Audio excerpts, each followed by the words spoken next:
brought my world to an end until I called the Father from which my blessing. You know, with God, He told me that the hard times are there to mold me and make me the.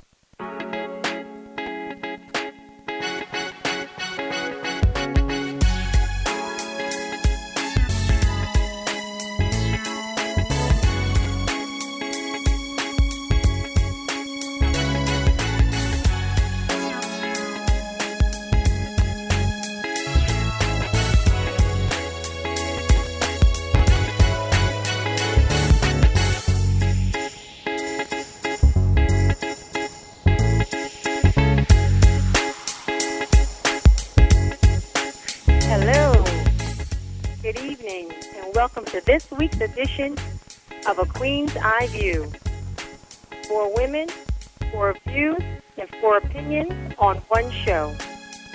We all have 2 eyes, but we don't see things the same. But we respect each other's opinions, and most times leave with an additional perspective. I'm Shay. Alongside me this evening, we have Alicia Coleman, Dawn, and Heidi. Hi, ladies. Hi. Hi. Hi. We'd like to thank you all for tuning in again this week. Each week we ask you to reach out via your social networking sites, Facebook, Twitter, Instagram, and I'm insisting upon saying MySpace, and have your friends and family tune into A Queen's Eye View at www.skyscitymg.com/talk. That's www.skyscitymg.com/talk. Please join and like our network Facebook groups, A Queen's Eye View, Sky City Media Group, and Jericho Broadcast Networks. Please feel free to leave your honest opinions and comments and even future show topics. Well, we're ready to get underway for tonight's program, but before we do, we always like to check in with our queens. All right. Alicia Coleman, how are you today? I am great. How are you guys doing today? Doing well. So how's your week so far? Well, I actually fractured my tibia last week, so and that's my shin bone. So I am on crutches right now, but I go in for an appointment tomorrow, and I pray they tell me when I can get off of these crutches. Oh, no. So you haven't been able to shake that new hair around yet, have you? No, I haven't, because, no, the next day I was rushed to the clinic to get checked out, and I was on crutches, so. Oh, okay. Well, I haven't put those pictures up yet, so I'll wait. Okay, thank you. You're welcome. Hey, Dawn Michelle, how are you tonight? I'm good. And your week so far? Can't complain. Yeah, it's been pretty good so far. Well, Happy good. hump day. Right. Glad to hear it. Miss Heidi Reese Anderson, how are you tonight? You know what? I'm really good today. It's a Wednesday. I'm glad to have another day, just kind of working hard. I'm getting ready for some exciting changes in my life, but God is good, and I'm really glad to be here tonight because I'm excited to hear our new guest. Oh, yes. It's going to be a great show. Are you going to ask me how I'm doing? Anybody? Yeah, I guess so, Miss Shay. How are you doing, Miss Shay? I'm doing well, actually. Things are what they are, as I always say. No matter what it looks like, no matter what it feels like, no matter what it is, I trust God. But I, like you, Heidi, am so excited about tonight's show for a couple of reasons.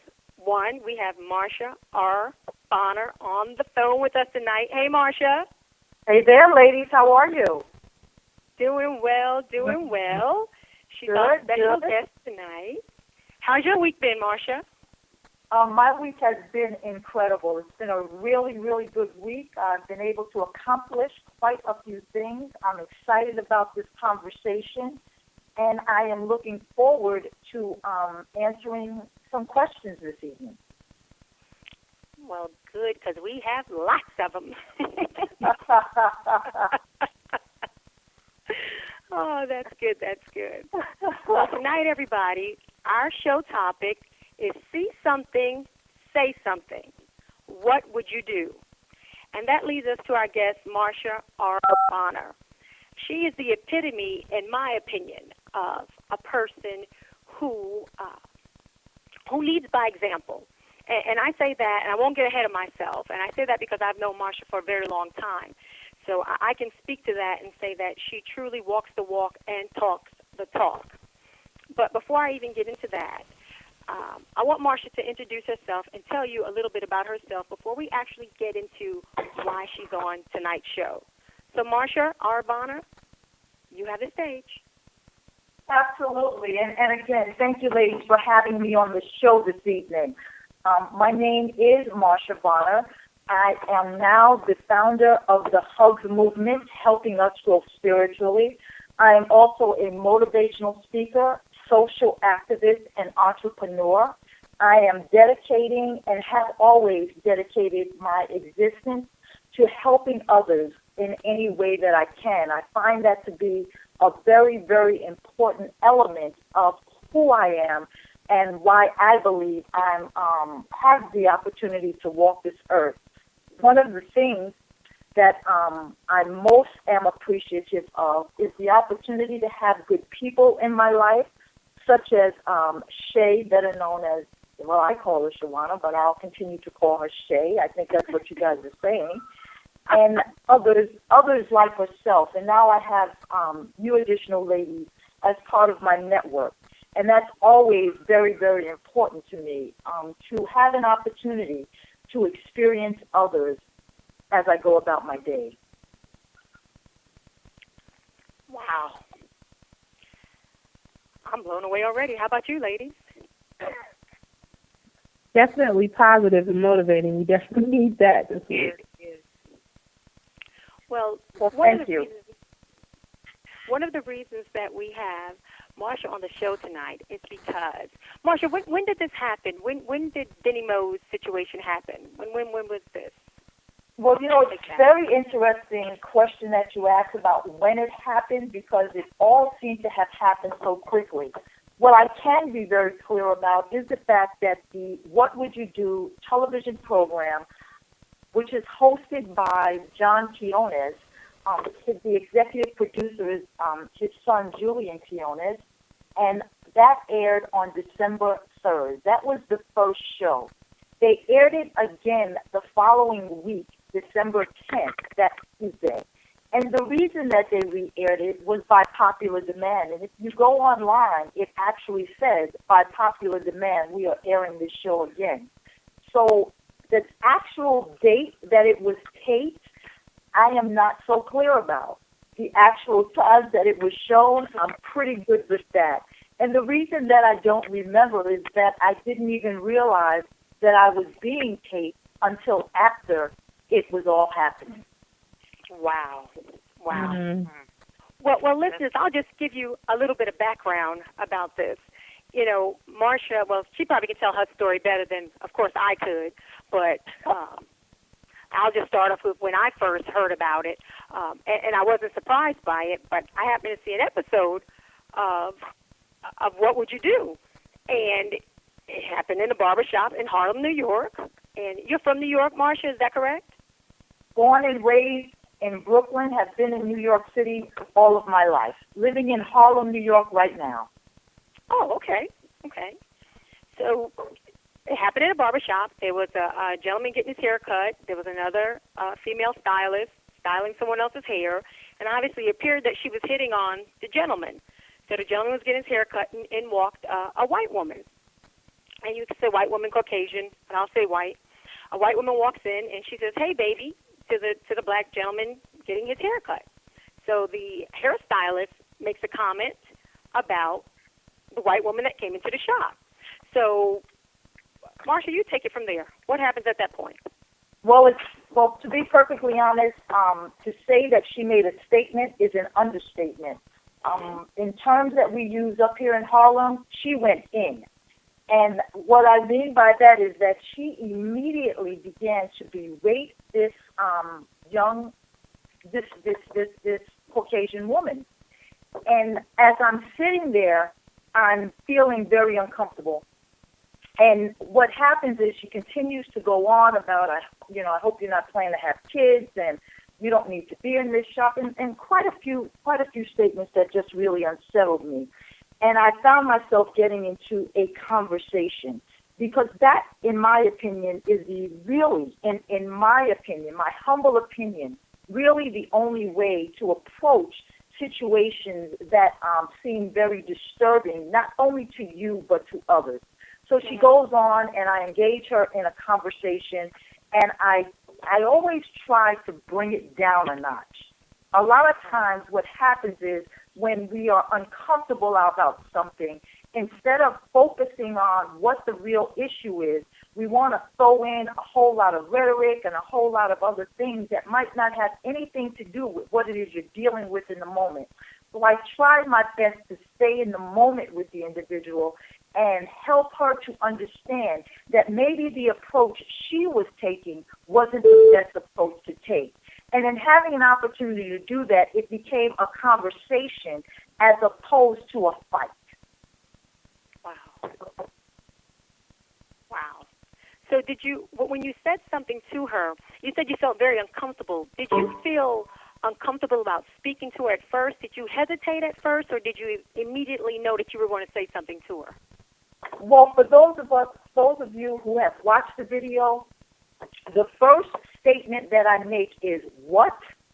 And I make that statement primarily because that in that moment, ladies, that was my moment of pause.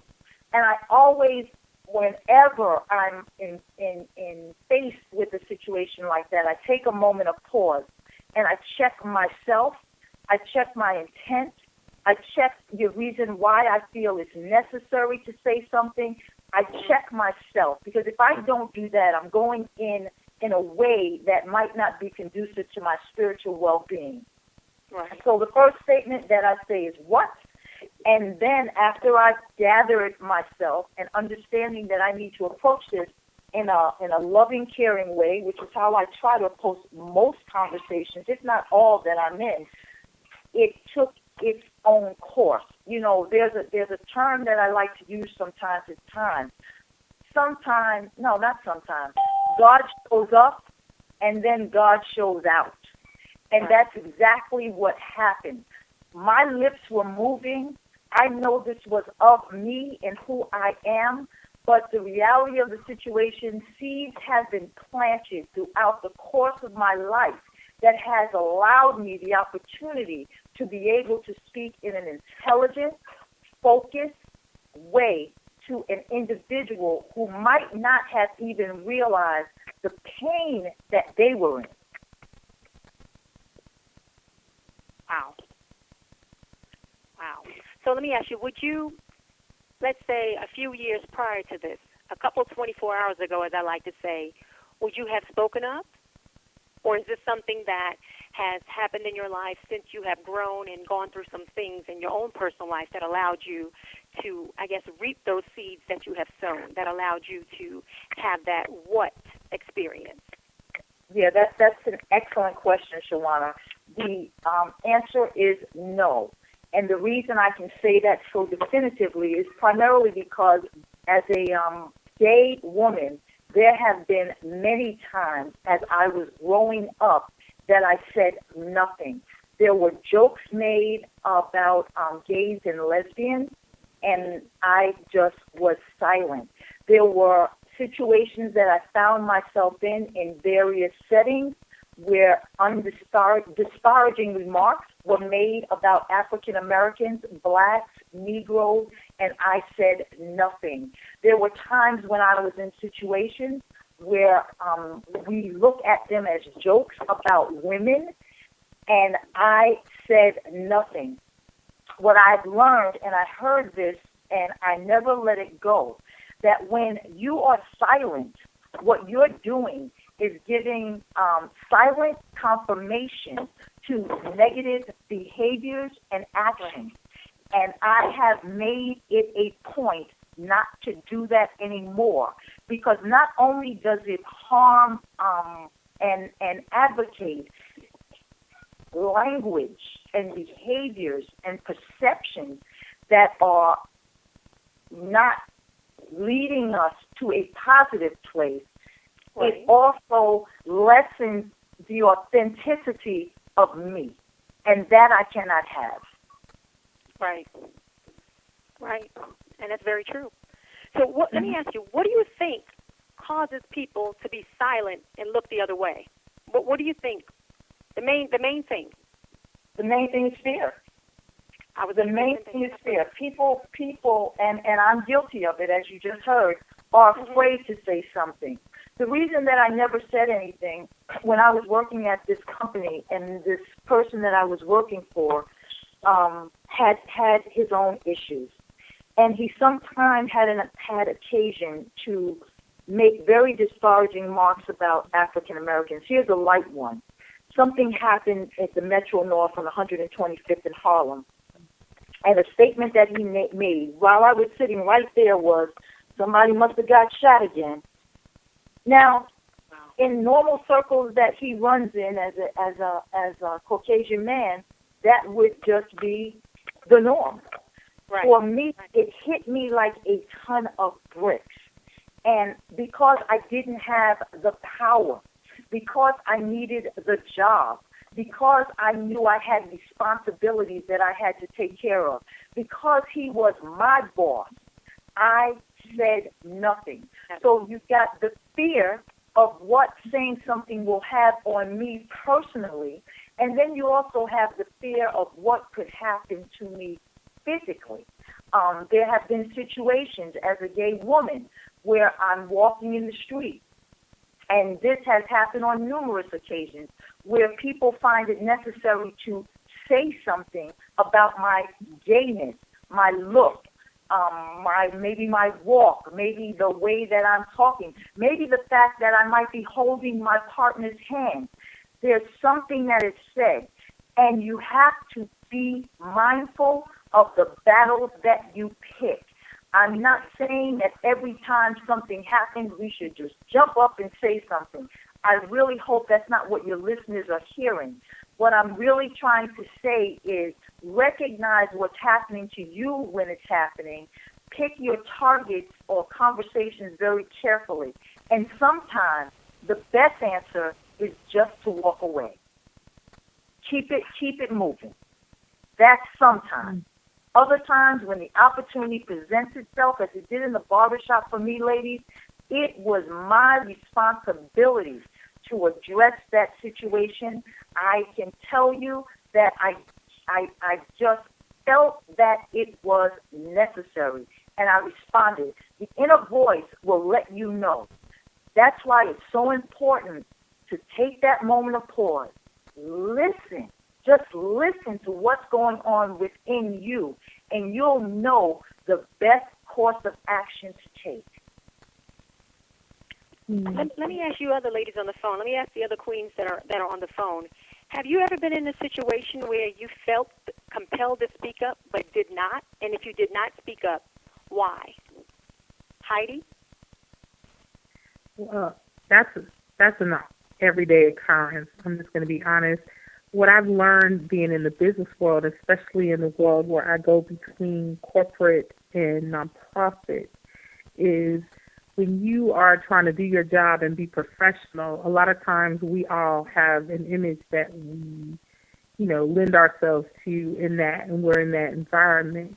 And I have had to downplay a lot of comments that I hear just in my work environment and dealing with colleagues, because I don't want them to take me as sensitive or immature, or that I'm offensive, or that I'm overly aggressive, because sometimes as Black women we get that stigma.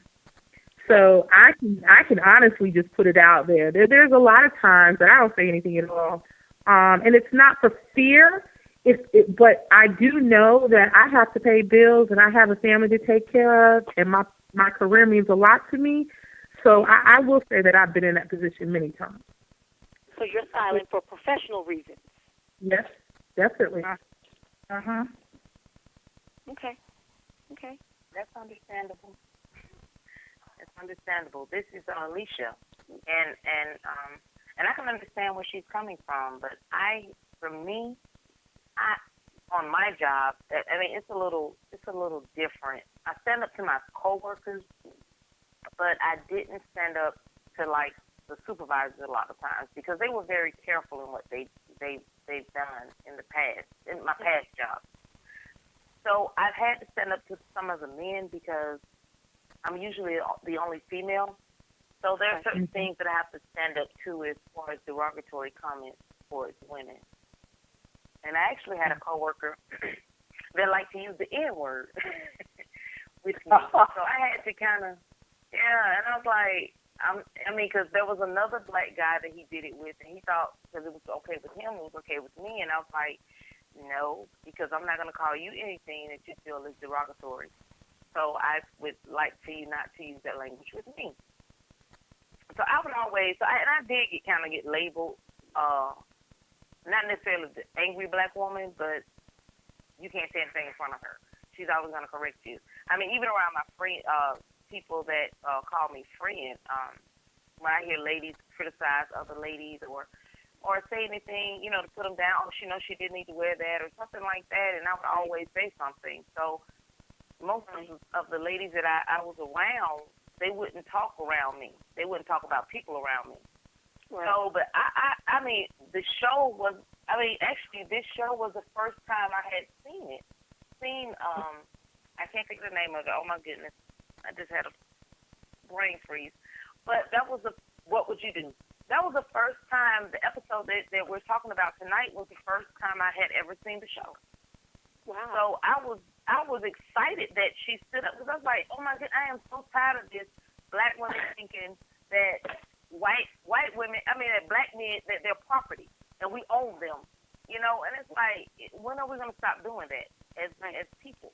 Right. So I was really, I was glad she kind of stood up. It made me feel good.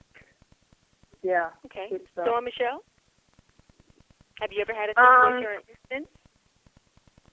I will have to go back to probably agreeing with Heidi in regards to what she said about sometimes, because I know that sometimes I'm a very emotional girl, and I take very much pride in that.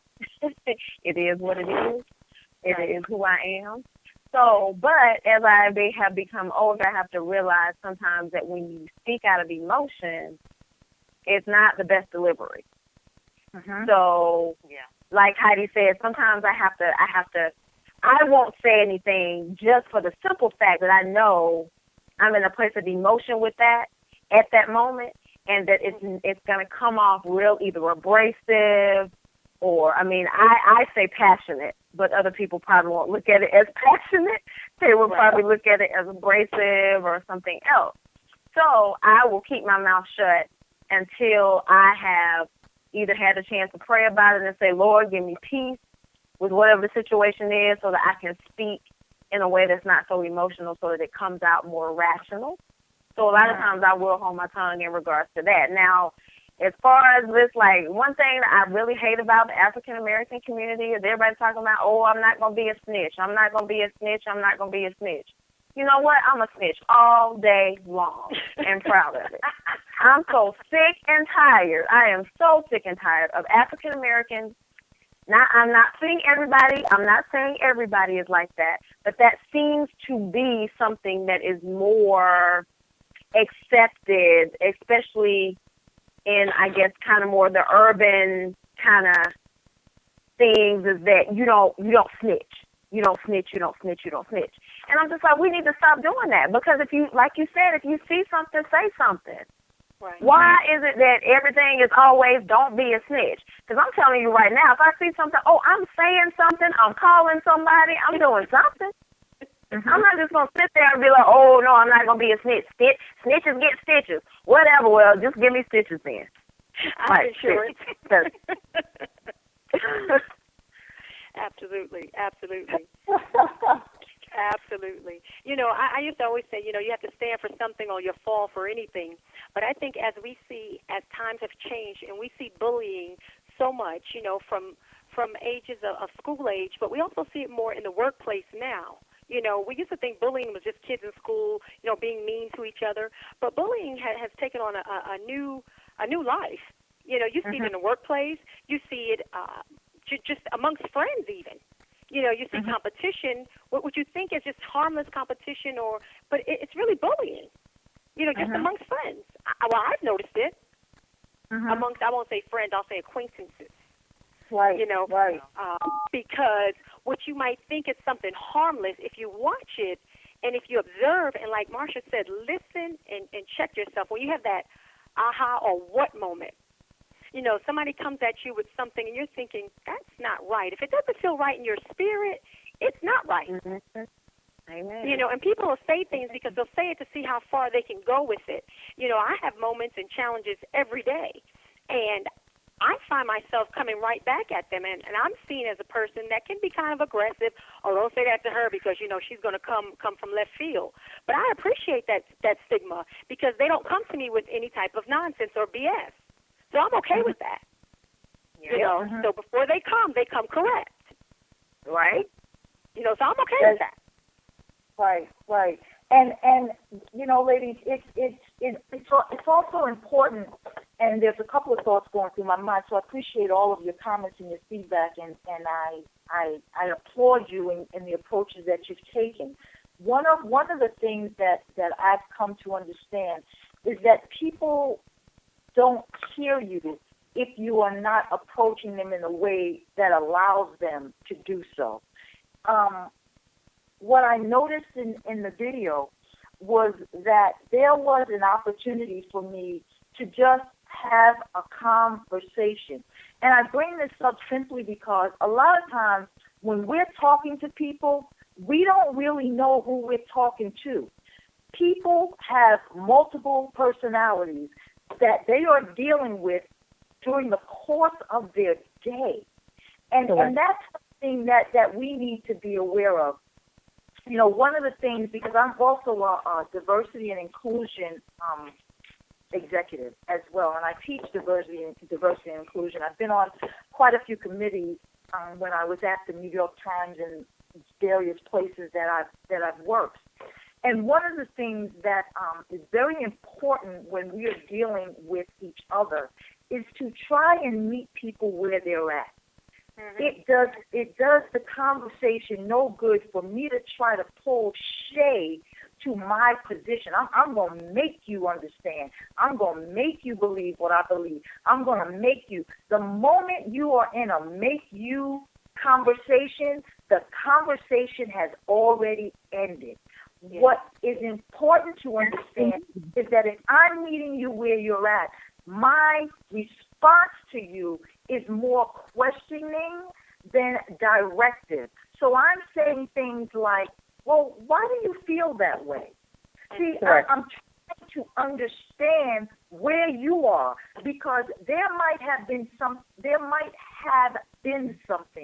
that happened in your life that if I didn't ask you that question, if you feel like sharing it, you would have never spoken about.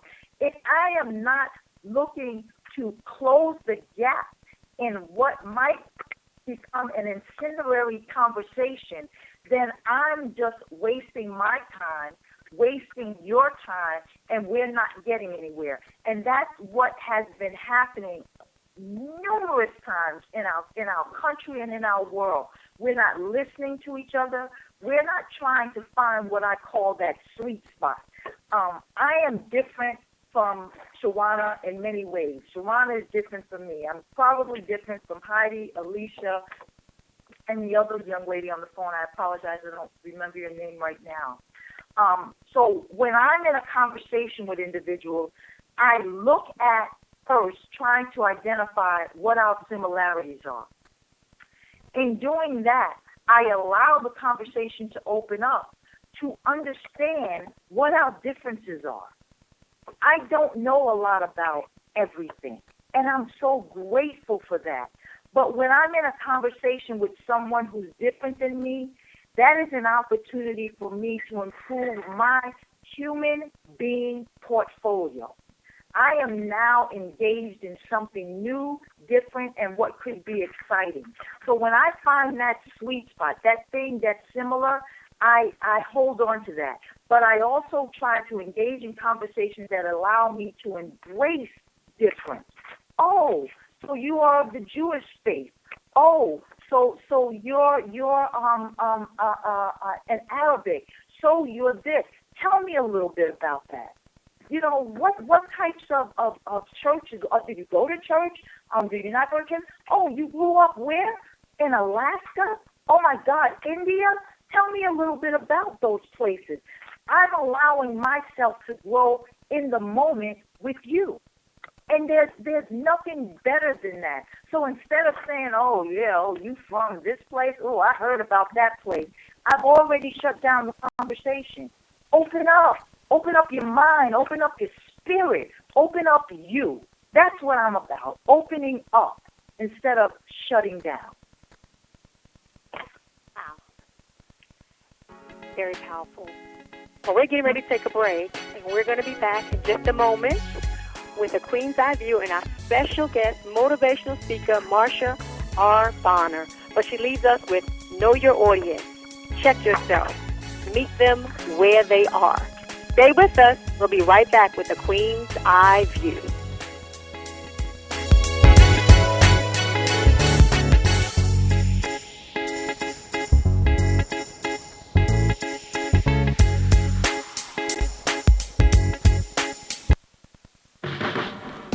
Everyone needs a way to add gold to their financial portfolio.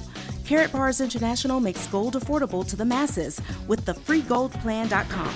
Get gold in 24-karat 999.9% pure gold bullion in small affordable weights. Save your money in gold and even get paid to share with others how to do the same.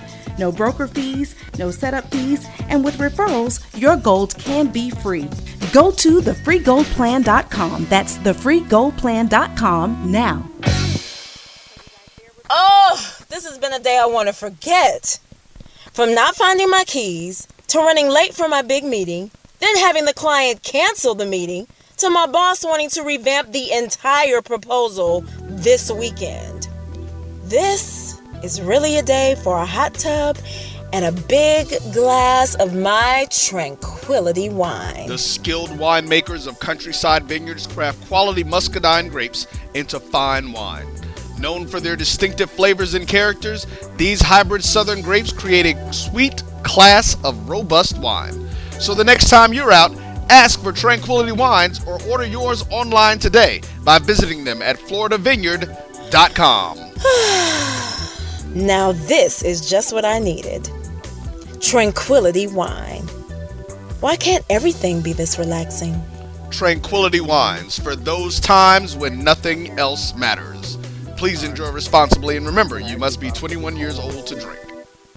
Stokes and Matthews Media is a boutique media company that specializes in vision coaching, publishing, and marketing for authors, experts, and small business owners. It is the mission of Nadia Matthews and Nicole Stokes to show aspiring writers and seasoned authors how to build lucrative brands using their books as the foundation. Before the company's official launch in September 2014, Stokes and Matthews Media will be offering free online workshops and interviews with industry experts, ebooks, and discounted first-time consultations for individuals who desire to get on the company's 2014-2015 roster. Stokes and Matthews Media is also scouting experienced individuals in the literary publishing, PR, marketing, promotions, and event planning industries to join the team on a freelance and/or internship basis. If you would like to learn more about Stokes and Matthews Media or learn how you can advertise with us, please send a detailed email to info@stokesandmatthewsmedia.com or visit www.stokesandmatthewsmedia.com. Stokes and Matthews Media, where your project is our passion. Honey, what are we going to do with all these bills? It doesn't make any sense. We make more than enough money to cover everything, but we're still in a hole. Let's check out Madam Money. Madam Money? Who is that? She is a financial expert who helps people like us set and reach our financial goals. This is great. With her help, we can do all the things that we talked about. That's right. Now we can take that vacation we've always wanted and not feel stressed. Hi, this is Tara Jackson, also known as Madam Money, and I can help you clear up all of your financial dis-eases and those pesky financial STDs. See, this is why I love you. Yes, I know. So check out Madam Money online at tarajackson.com. TARRA Jackson.com. Lisa, you've been staring at that computer screen for 30 minutes. What's wrong? Oh, it's my new marketing campaign. I want to tell people how great my business is, but I don't know what to say. I need copy for the website, newsletters, and brochure, and I'm drawing a blank. Writing just isn't my thing. My boss had the same problem, and he called Put It in Writing Professional Writing Service. Put it in writing? What's that? It's a business just for people who need copywriting, but don't have the budget for the big marketing and PR firms. They help my company tell everyone about the great products and services we offer through our website. And when my cousin recorded his CD, Put It in Writing wrote his bio and press release. They even do resumes. That's good to know, because I'll be looking for a job if this business doesn't take off. Don't worry. Call the professionals at Put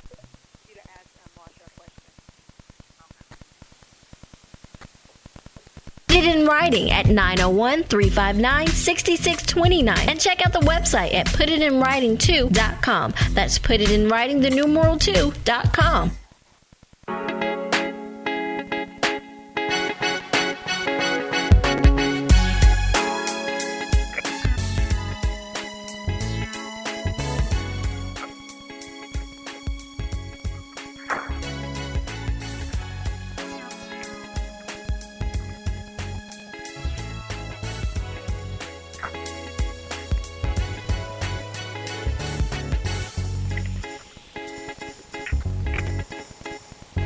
Hello, good evening. Welcome back to A Queen's Eye View. We are so excited about this evening's show. We are here with Marsha R, motivational speaker, entrepreneur, just all-around wonderful person. The epitome of what I say is be the difference that you want to see. See something, say something. Again, Marsha, thank you so much for being our guest tonight. It's just been awesome in just this few minutes that we've been on the air. It's just been tremendous for me. Again, thank you so very much for being with us tonight. Absolutely my pleasure, ladies.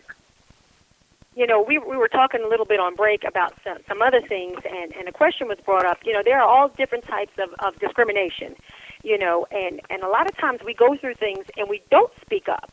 And bullying comes in all forms, as we were talking about before we went to break. And Alicia, you had a question that you had wanted to ask Marsha. Is that correct? Yes, I did, because I've since I've been I'm taking counseling. I've heard about a young man who's been bullied since he was in elementary, and he's been called gay, and he's been, they've been giving him a hard time. And just recently, when he decided that he wanted to commit suicide, now the school wants to jump in and help and say, oh, we didn't know these things, but they did know. So, just that form of bullying, who is responsible for it, or what can we do to try to combat those kind of things as parents? That's an excellent question, and I'm glad you've asked it. One thing that I've come to understand about bullying, it's just another discriminatory practice that people use to elevate themselves or justify their own perceptions. I purposely don't use the word misperception because, again, we don't know where people are in their lives and what their experiences are. Whether or not the school should be involved, the parents should be involved, other kids should be involved, I think it's a collective effort that everyone needs to join in to have a conversation about why this exists. Why is it necessary that other kids are practicing a behavior that could cause someone that type of internal turmoil? Yes, I believe that the school should get involved. Yes, I believe that parents, along with the school, should get involved. And let's not leave out the kids themselves. They have a voice. And sometimes we're not listening to what it is they're saying. It's a collective effort. It can't just be the school. It can't just be the parent. And it can't just be the school children colleagues. Everyone needs to get together. And more importantly, if this young man or woman thinking about suicide, now we've taken this to another level, and we need to get the proper psychological professionals involved as well. And I believe those individuals should be leading these types of discussions, because it takes a certain savvy and a certain understanding in order to get to a better place. What I call it, and I'm going to put it out there now, we all need to put our arms around this young person, and we all need to put our arms around ourselves and check how we are modeling the behaviors that we exhibit that would cause our young people to think that what they're doing is all right, is cool. That's very interesting. Amen. When it's not. Well, and I guess as parents, we really have to watch what we're saying and some of the things that we say that could be offensive, and the children can take it to another level because they don't have the same understanding that we have, of how damaging it can be to someone. So we have to watch our actions in front of our children. Absolutely. We are our children's first teacher. Right. Yeah. And I was recently, well, not so recently, but a couple of months ago, this type of question came up, and I encouraged the individual who was a parent to model the behavior that you want to see. And that's not just with our children. That's with everybody that we come in contact with. Model the behavior that you want to see. Some people are going to get it. Some people will not. But you should not change how you are responding, your course of action, what you believe in. Because, we are at a point in our society right now where follow the leader is not actually leading us anywhere. What we've been doing has not been working. The paradigm needs to shift. And, one of the things that I have on my Facebook page is that we are the change that we want to see. So if I'm saying something, I just can't talk about it. I got to be about it. What are you doing, Marsha? What are you actually doing to make a difference? It's not that, oh, yeah, I've been thinking about going to a homeless shelter and speaking. Oh, I've been thinking about going and giving out some food. Oh, I've been thinking about. Stop thinking about it. Right. Do it. Just do it. Experience. One of the things that troubles me so very much, your question just went to my core. So that's why I'm a little excited here. I hope I don't scare nobody. It's passion. It's just passion. Go with it. Yes. Is all that is. Well, thank you much. Because I don't have anybody in front of me talking to, but I'm feeling you guys. That's for real. But what I want to say is that we spend a lot of time talking and not enough time doing. And when we begin to behave in a way where sometimes you don't have to say anything, sometimes you just need to put your hand out. Sometimes you just need to. Have you guys ever experienced a situation where you see somebody is down? You're looking in their face and you see they're down, and you don't take that opportunity to just smile at them. Just smile. In the community that I live in, ladies, there are a lot of homeless people, and there are a lot of people who stand on lines and wait for the trucks to bring them food, and there are just things going on in our community that could be seen and perceived and are in some way very distressing. But when I walk by these people, and I don't mean to use the term these people, these individuals, these human beings, these life forces, I don't try to cross the street, or I don't want to let them see me, because then I might have to acknowledge their existence. Right. I make it my business to acknowledge their existence, because each of us, every single one of us, no matter what circumstance that we might find ourselves in right now, matter. We matter. And we have to let each other know that sometime, that I'm going to smile at you, yes. And if the spirit moves me, I might consider, and I just might do it, give you a few dollars. And if I've got something in my house that I think you could use, I might come upstairs and bring it back downstairs and give it to you. That's living what I call a hub mindset. Embracing, encouraging, and supporting others through our words, actions, and deeds.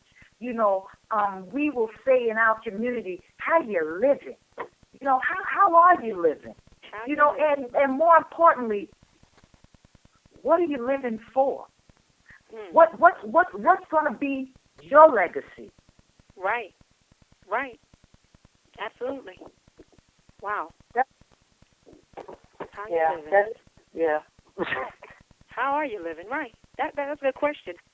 You know, that leads me to the next point. You know, and Marsha, in your opinion, you know, I believe we're in a state of emergency. I mean, we all know what's going on in this. I won't even say the world, the country, just in our own neighborhoods. You know, with the police brutality, with the bullying. I believe leadership. You know, leadership is key, and leadership doesn't have to be Obama. Leadership, you know, doesn't have to start at those levels. I believe leadership starts, as you said, Marsha, in our communities, in our neighborhoods, in our homes. Yep. You know, but what will it take? Who will it take, in your opinion? Well, what do we need to do? How can we do something today? You know, again, be the difference you want to see. Again, I know I keep saying it, but you are the epitome of that. Like you said, how you living. You know, you did something. You saw something. You said something, and it sparked a fire, or it continued to ignite a fire that was already in you, that just in the last 7 to 9 months that has just taken on a life of its own. And it has impacted so many lives. And that's why I know that one person can change things, because you did that. And if one person, Marsha Bonner, can change something, one person from Harlem, New York, because she saw something and she said something, if she can do this and change so many lives and impact so many lives, what could a couple of more people that had that hugs mentality do? That's right. And Shawana, you've actually, in a very powerful way, have answered your own question. Who are our leaders? We are our leaders. Correct. Who should speak up? We should speak up. Who should take action? We should take action. Who are we? We are human beings with a divine purpose who need to step into our destiny. What is our destiny? To live in an environment where we feel safe, where we feel loved, where we feel encouraged. How do we do that? By just being who we are. Live and embrace a hug mindset and understand who you are. You are not showing up as a spiritual person alone. You are not showing up just physically alone. You are not showing up just mentally alone. Your authenticity involves each of those component pieces. One of the phrases that I used and that we used in an event that I held here in Harlem, we had a hug day, part of an organization that I'm involved with called Cutting for Cure. We held a 48-hour health fair and hair cutting marathon on Frederick Douglass Boulevard between 134th Street and 133rd Street. We had over 4,000 people come through. We provided different entertainment so that we can encourage people to get tested for the different diseases that are impacting our community. I was the project manager for that event. Hear me. Just don't talk about it. Be about it. It was an honor. It was an honor and a privilege to give back in that way. There were people who didn't know they had high blood pressure. There are people who didn't know that they were carrying around something that could negatively infect someone else. As a result of that event, some lives were saved. It was a life-saving event. It was held at a barber shop in our community. Education and information is the key. Yeah.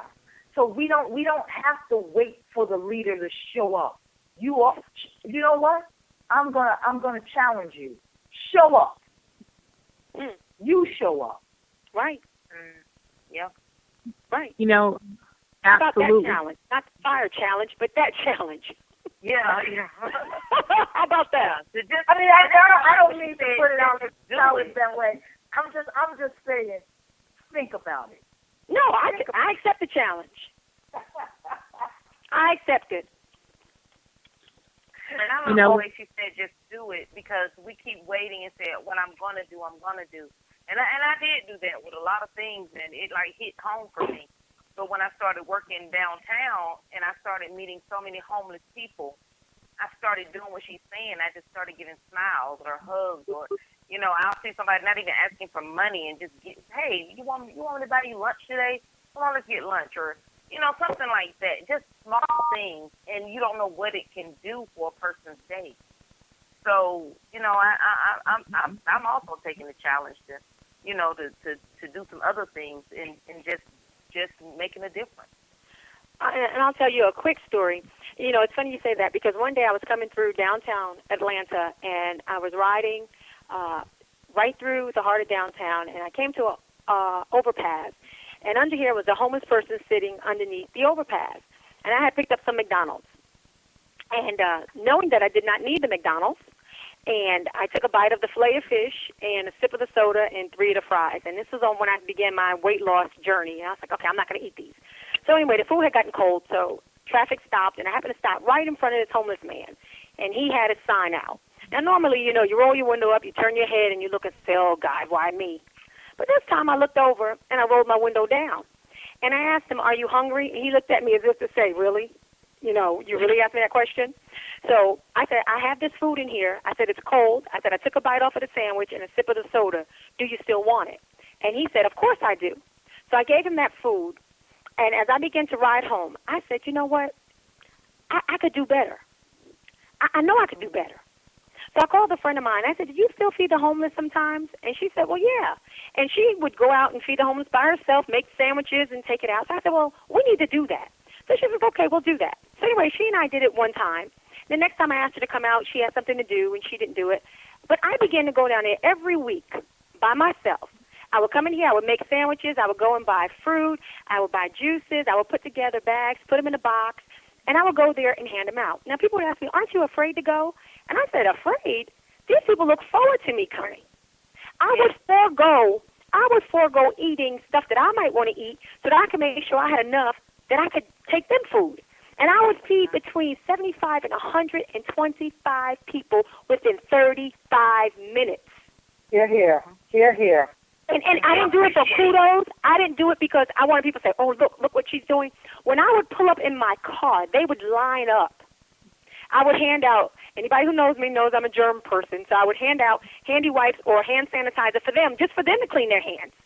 Although, they would make jokes and say, it'll take me a whole bottle of just to get my hands clean. And we would laugh, and if they would touch my hand, I wouldn't, pull my hand back, and they would just say, I don't know who sent you or why you're here, but I just thank God. And I would leave every time crying because I did not have enough to feed them. And one man said, ma'am, you're doing more than anybody else does. Don't you ever feel bad about what you're doing. But I just said, it's got to be so much more that we could do.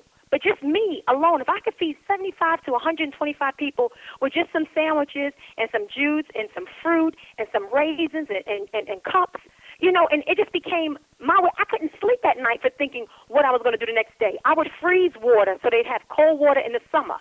And they would say, you froze this for us? Because I'd want cold water in the summertime. Yes, but like we say, be the difference you want to see. Because, I know I'm just a spark away from homelessness and $1 away from broke. So I know I could be on the receiving end of that one day. Yeah. Now, I want to share something with you, ladies, and that I think is very important. And Shawana, thank you so much for reaching out. And I'm sure each of you have done that at different times in your lives. You might have not even recognized that you were helping someone. So you hear me now, and you hear me speaking, and you hear me doing and being involved in so many other things. And I'm sure we might have an opportunity to talk about that. But I have a story. My story might not be unique. It might not be what others might feel is dramatic, and I'm not looking for dramatic interlude right here. I just want to share this with you because what you shared, Shawana, touched me.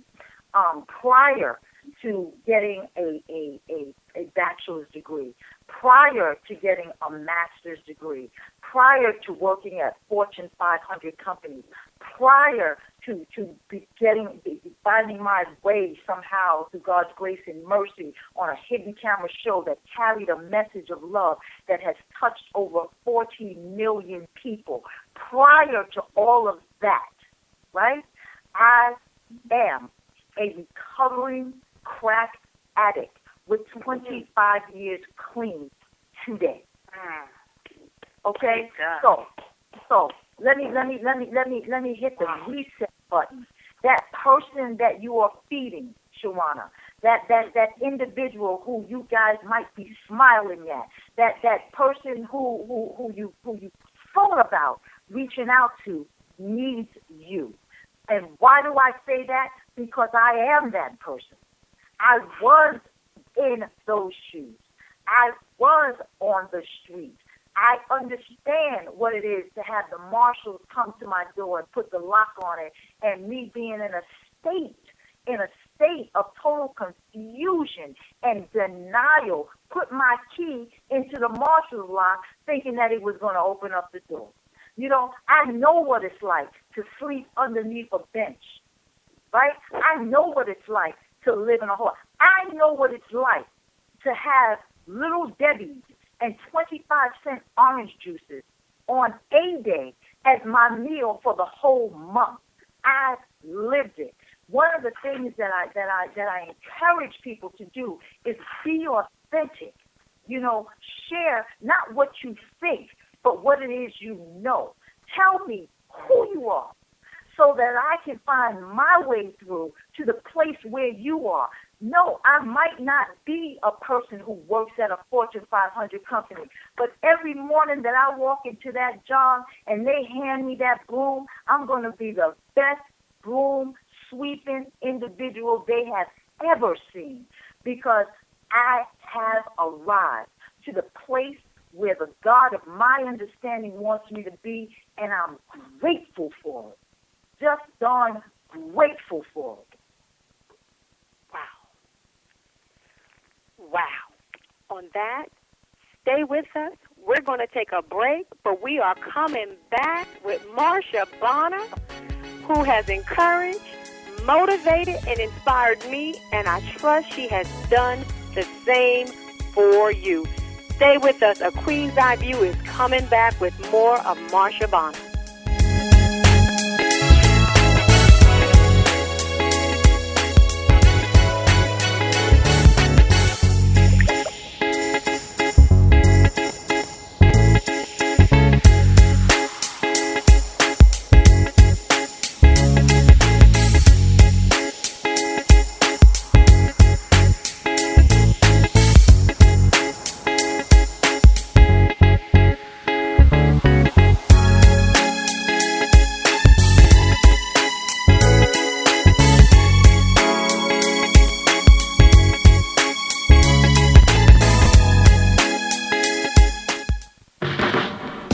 Everyone needs a way to add gold to their financial portfolio. Carrot Bars International makes gold affordable to the masses with the freegoldplan.com. Get gold in 24-karat 999.9% pure gold bullion in small, affordable weights. Save your money in gold and even get paid to share with others how to do the same. No broker fees, no setup fees, and with referrals, your gold can be free. Go to thefreegoldplan.com. That's thefreegoldplan.com now. Oh, this has been a day I want to forget. From not finding my keys, to running late for my big meeting, then having the client cancel the meeting, to my boss wanting to revamp the entire proposal this weekend. This is really a day for a hot tub and a big glass of my tranquility wine. The skilled winemakers of Countryside Vineyards craft quality muscadine grapes into fine wine. Known for their distinctive flavors and characters, these hybrid southern grapes create a sweet class of robust wine. So the next time you're out, ask for Tranquility Wines or order yours online today by visiting them at floridavineyard.com. Now this is just what I needed. Tranquility Wine. Why can't everything be this relaxing? Tranquility Wines, for those times when nothing else matters. Please enjoy responsibly, and remember, you must be 21 years old to drink. Stokes and Matthews Media is a boutique media company that specializes in vision coaching, publishing, and marketing for authors, experts, and small business owners. It is the mission of Nadia Matthews and Nicole Stokes to show aspiring writers and seasoned authors how to build lucrative brands using their books as the foundation. Before the company's official launch in September 2014, Stokes and Matthews Media will be offering free online workshops and interviews with industry experts, ebooks, and discounted first-time consultations for individuals who desire to get on the company's 2014-2015 roster. Stokes and Matthews Media is also scouting experienced individuals in the literary publishing, PR, marketing, promotions, and event planning industries to join the team on a freelance and/or internship basis. If you would like to learn more about Stokes and Matthews Media or learn how you can advertise with us, please send a detailed email to info@stokesandmatthewsmedia.com or visit www.stokesandmatthewsmedia.com. Stokes and Matthews Media, where your project is our passion. Honey, what are we going to do with all these bills? It doesn't make any sense. We make more than enough money to cover everything, but we're still in a hole. Let's check out Madam Money. Madam Money? Who is that? She is a financial expert who helps people like us set and reach our financial goals. This is great. With her help, we can do all the things that we talked about. That's right. Now we can take that vacation we've always wanted and not feel stressed. Hi, this is Tara Jackson, also known as Madam Money, and I can help you clear up all of your financial diseases and those pesky financial STDs. See, this is why I love you. Yes, I know. So check out Madam Money online at tarajackson.com. TARRA Jackson.com. Lisa, you've been staring at that computer screen for 30 minutes. What's wrong? Oh, it's my new marketing campaign. I want to tell people how great my business is, but I don't know what to say. I need copy for the website, newsletters, and brochure, and I'm drawing a blank. Writing just isn't my thing. My boss had the same problem, and he called Put It in Writing Professional Writing Service. Put it in writing? What's that? It's a business just for people who need copywriting, but don't have the budget for the big marketing and PR firms. They help my company tell everyone about the great products and services we offer through our website. And when my cousin recorded his CD, Put It in Writing wrote his bio and press release. They even do resumes. That's good to know, because I'll be looking for a job if this business doesn't take off. Don't worry. Call the professionals at Put It in Writing at 901-359-6629 and check out the website at putitinwriting2.com. That's putitinwriting2.com. Are you in need of a dessert for a special event? Maybe a custom birthday cake. I know, it's your wedding day and you want a cake that will stimulate your taste buds and capture and create the memories for that special day. Well, Sweet Destination should be your choice. Let master sweet designer Montevia Gamble create a unique and delicious cake for your special occasion. But that's not all. Sweet Destination also creates other desserts, from cheesecakes, homemade fudge, brownies, cookies, pies, cake pops, cupcakes, and just about anything that you can think of. So check them out at sweetdestinations.com or on Facebook under Sweet Destinations. Remember, the greatest conversations take place on the road to the sweetest destinations of the human mind. So let's do more than business. Let's make memorable moments. We are Sweet Destinations.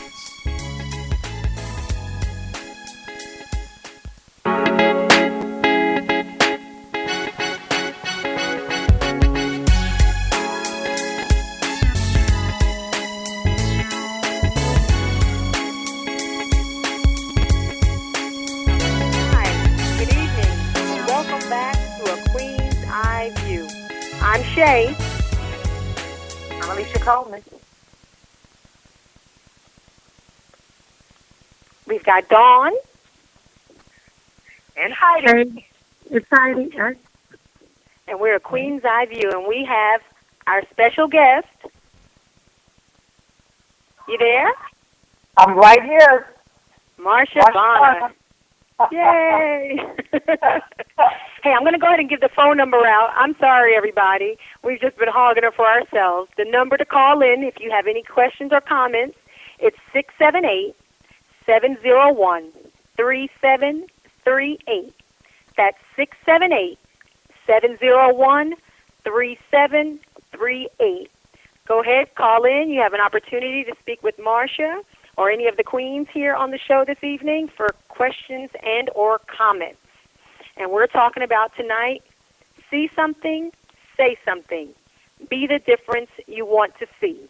You know, and during break, you know, we had a conversation, and it was mentioned that, you know, there are a lot of unsung heroes that are out there every day doing things, you know, whether it's feeding the homeless or donating their time, talent, and or treasure to helping those that are in need. And it's true. And we do need to salute those unsung heroes. They're doing it like I did it for no recognition, for no kudos, but just because it's on their heart and in their spirit to be the difference that they want to see. And we do salute all of those out there, all of you out there that do something, whether donating time, talent, and or your treasure. And we appreciate it, and those that you're helping, they truly appreciate it. So, no doubt. We salute you. We salute you for that. You know, and going back into our topic, you know, the next thing that we'd like to talk about for a few minutes with you, Marsha, is, again, we were talking about the state of emergency that we're in and about, of course, you know, Mike Brown that lost his life and Eric Garner right there, not far from you, who lost his life recently. The topic I want to talk about is authority, you know, respecting authority. Now, when I say respecting authority, I'm not necessarily talking about respecting the cops or law enforcement necessarily, but who is considered an authority figure? Who is the authority? In my humble opinion, anyone who is the authority figure? Let me hit the reset button on it because I got too many thoughts going through my head. There are many people who have authority. The police have authority. Judges have authority. Your parents have authority. There are many authority figures around me each and every day. My boss has authority. On different occasions, I have the authority.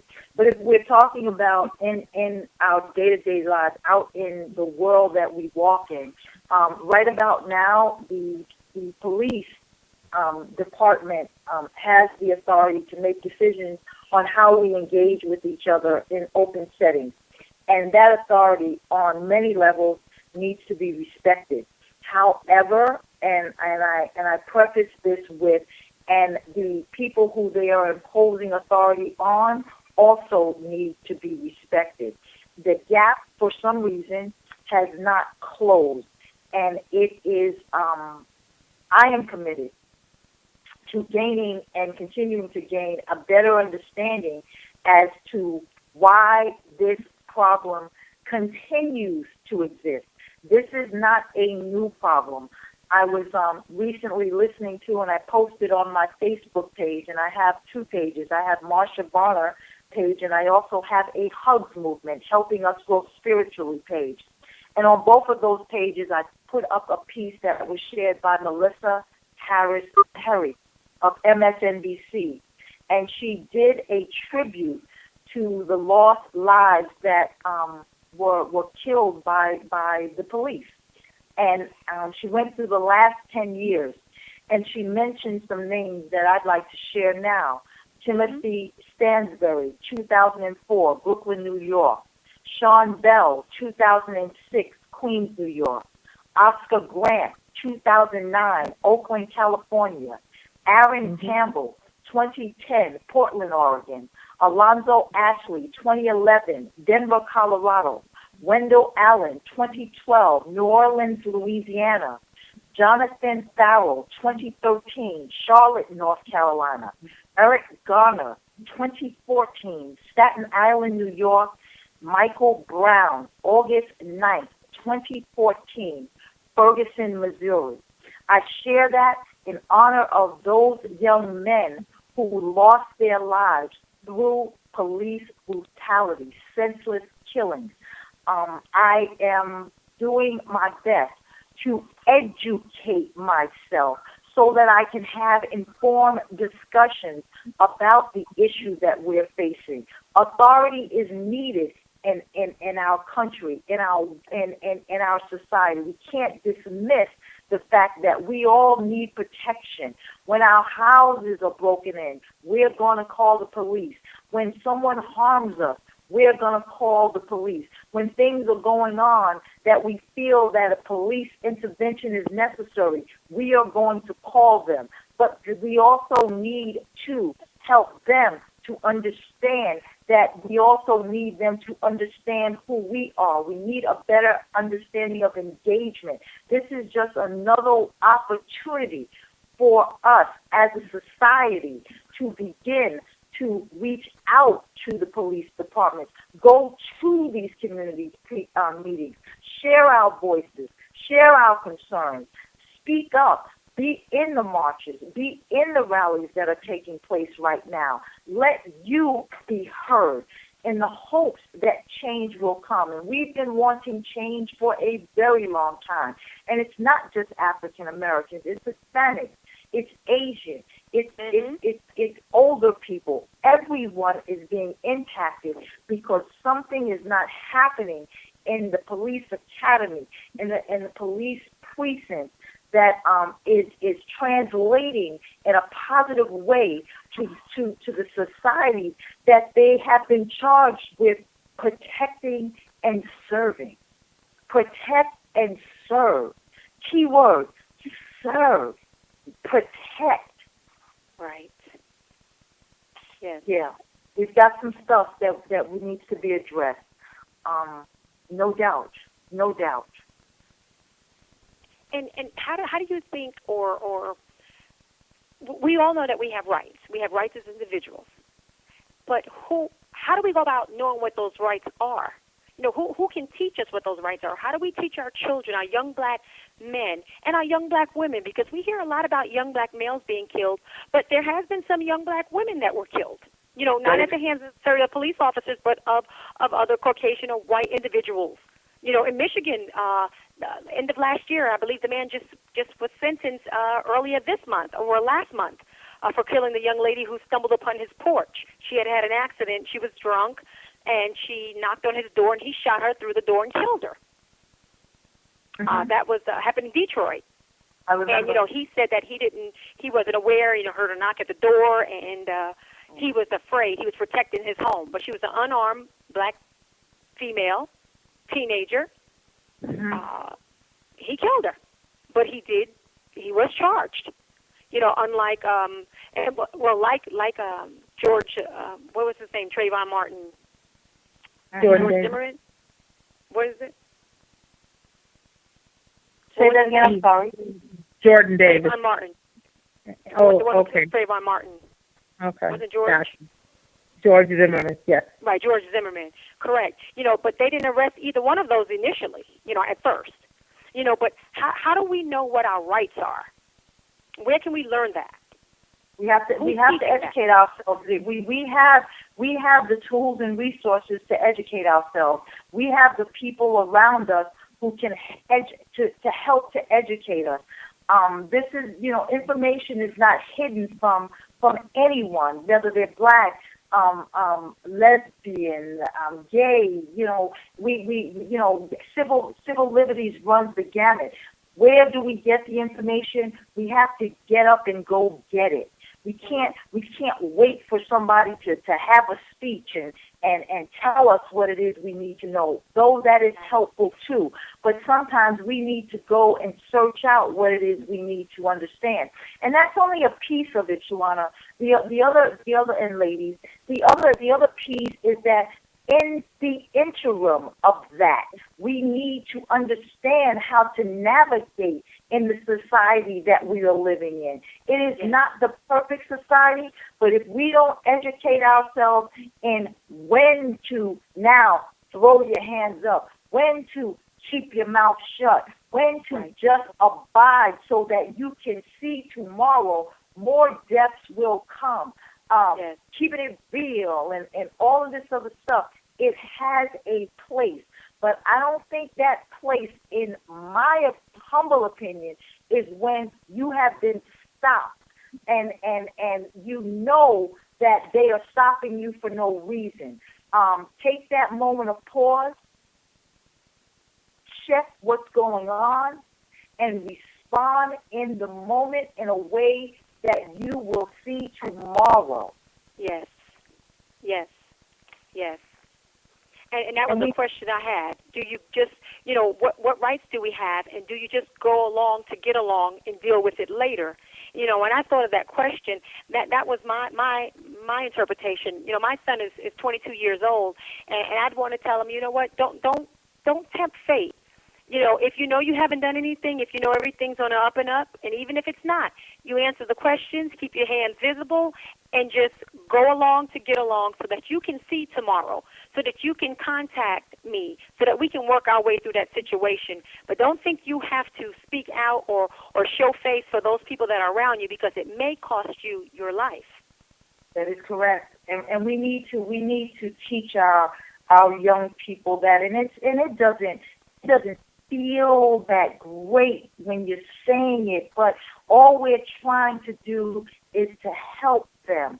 And in some way, when we begin to come together in order to address these issues in the venues that we can address them, I am very, very appreciative of the commitment that Reverend Al Sharpton has shown in order to bring the issues to light. We are now facing another civil rights movement, but it's not just for African Americans. This is a civil rights movement for humankind. We're all in this now. We are all facing challenges through what the actions of the police have not been complementary to our moving forward to see another day. We are all experiencing it. So we are facing another movement, and I'm encouraging people to move, to get involved with something so that we can see noticeable change. If you want to see the change, you've got to be involved in it. I can't wait for Shawana to make it happen for me. Shawana can't wait for me to make it happen for her son. Right. Nor can my other friends do that. They have got to step up. We have all got to do our part. And whatever part we feel most comfortable in engaging in, that's another thing. Don't let nobody force you to do something that you ain't ready to do. Find your niche. That might be on the telephone, calling, asking for dollars. Find your niche. That might be attending a PTA meeting to talk about how, your kids are being protected inside the school and when they leave the school. Find your niche, but find something that you can do to address this. It's mind-boggling issue that we're facing. And it's not just here in the United States. It's around the world. It is. But Shawana Shay said something about go along to get along, and I agree that sometimes you do have to do that. But I won't even say go along to get along. I'll say do what you're supposed to do, handle the situation in the proper manner, and then you hold the power. Because if they do something to you that they should not have done, but you still hold your ground and do what you're supposed to do, then you have something to go on. And at the end of the day, if I'm treated wrong, but I know I did what I was supposed to do. I didn't get smart with the officer. I didn't say anything inappropriate. I was calm, I was cool, I was collected, but at the same time, I know I'm being treated wrongly. Hopefully, I'm doing something to either get some proof of that, like either recording the conversation or trying to video record it or something. But even if you don't have that, you still have power when you do what you're supposed to do. Yes. And then you can go to a higher authority because they have bosses too. So at the end of the day, if something happens, I'm just like, okay, well, if I was treated wrongly, then I can just go to their boss and I will fight and fight and fight until I feel like they get the punishment that they deserve. Because if I didn't do anything wrong, then what do I have to lose? But when you go about it the wrong way and then you give them a reason to do something, it's just making things worse. This is like, the whole situation in Missouri, it was just like all these people coming up and trying to be violent. And I was like, that's not helping the fact that Michael died. Well, not Michael, I'm sorry. That he, it's not fair. It's not fair that he died, but being violent and all the stuff that they were doing and having the cops out there and all these people getting arrested and stuff, I was like, that's not the correct way to handle it. It's just not. Uh-huh. Well, there's something I wanted to put out there, and just to remind everybody, the more educated our generations and our young people become on the rules, the laws, and the things that are around them, what you need to realize is that makes you more dangerous. So people are and I work with law enforcement, so I'm just putting this out here because this is the reality of the situation. They're counting on folks not reading, not researching, not knowing.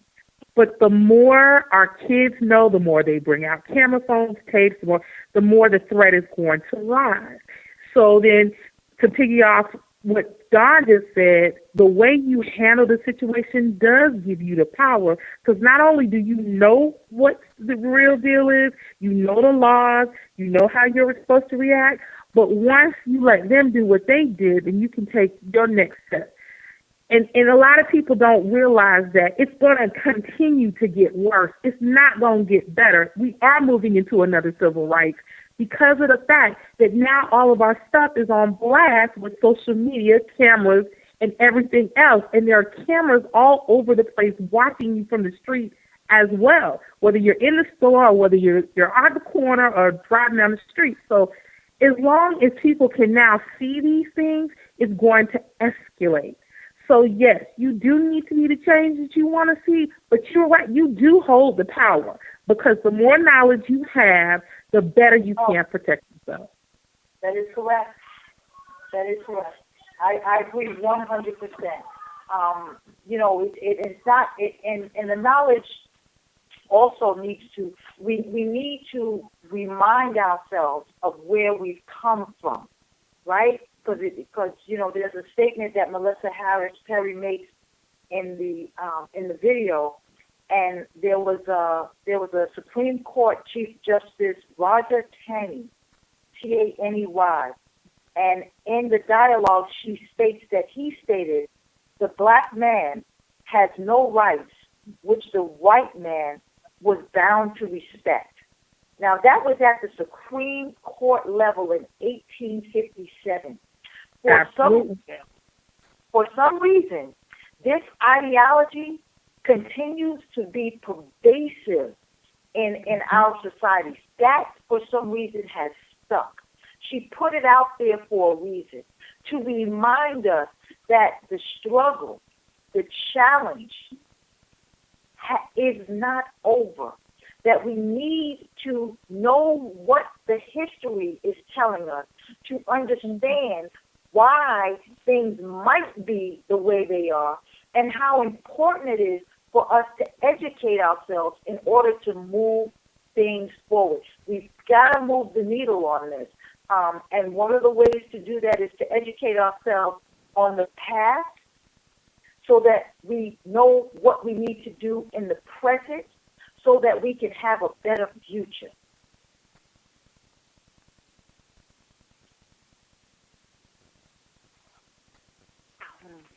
that's interesting, and I think that we have to really look at within ourselves. Like I know earlier, the ladies were saying we don't want to be stereotyped, but it's a battle. It's really going to be a battle for us to get where we need to be. And the thing about it is we have to start with us, within us first. So and know that that's what the society, in some cases, that's how society views us as a people. I was in the barbershop the other day, and I was talking about this issue, and I purposely was having the conversation. And the reason I was purposely having the conversation is that I'm not a black male, and I wanted to understand how they show up day to day. And one of the gentlemen said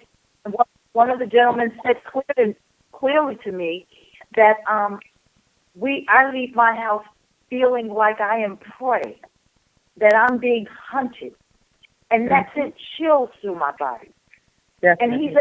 And he's a young man, and he feels this way inside, that when he leaves his house, his guard has to be up at all times, that he is prey. Animals are prey. We are not prey. None of us are. And to have to live that way is very disheartening. It is. Truly it is. Mhm. Wow. Well, we're going to go take a break, but we're coming back with Marsha Bonner, motivational speaker, entrepreneur. See something, say something. Be the difference you want to see. Stay with us. A Queen's Eye View will be right back.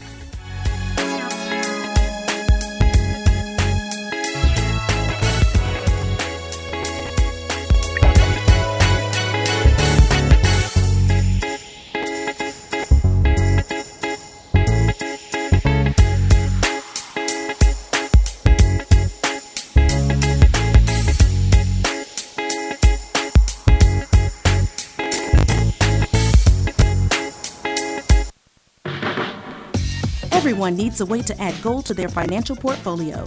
Carrot Bars International makes gold affordable to the masses with the freegoldplan.com. Get gold in 24-karat 999.9% pure gold bullion in small affordable weights. Save your money in gold and even get paid to share with others how to do the same. No broker fees, no setup fees, and with referrals, your gold can be free. Go to thefreegoldplan.com. That's thefreegoldplan.com now. Oh, this has been a day I want to forget. From not finding my keys, to running late for my big meeting, then having the client cancel the meeting, to my boss wanting to revamp the entire proposal this weekend.